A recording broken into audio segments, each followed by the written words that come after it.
เราเคยเกลียดกันเมื่อตอนเราเป็นนักเรียนและยังเค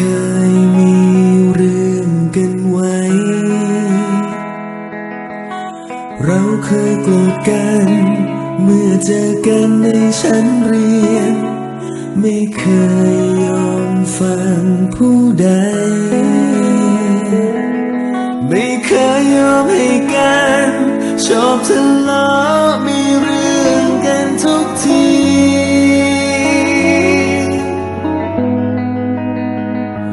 จะเป็นไงก็ช่างมันแต่จะให้ยอมแพ้เป็นไม่มี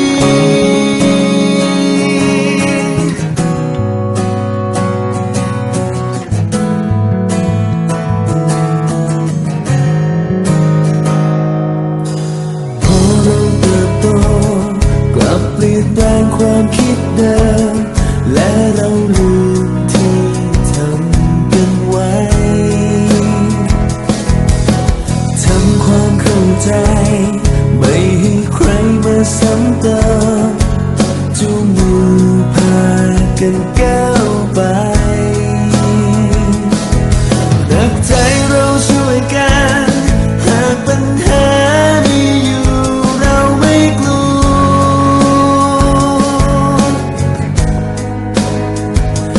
หากว่าเราจะช่วยกันไม่มีวันความหวังจะมืดมัวเพื่อนไม่เคยทิ้งกันไม่ว่าความฝันนั้นจะไกลสักเท่าไรจะหกล้มสงสารเมื่อใดเพื่อนจะปลอบใจ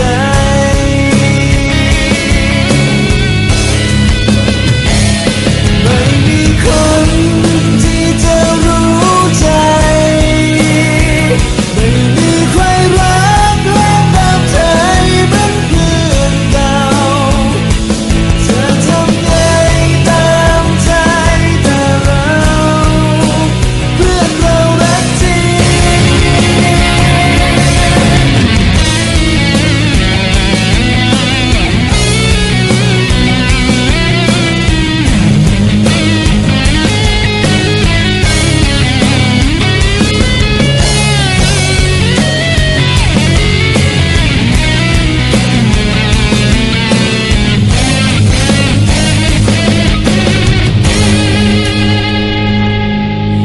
จะมีกี่คน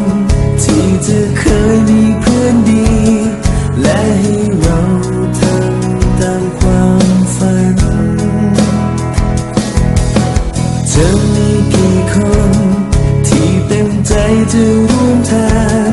และเข้าใจในความ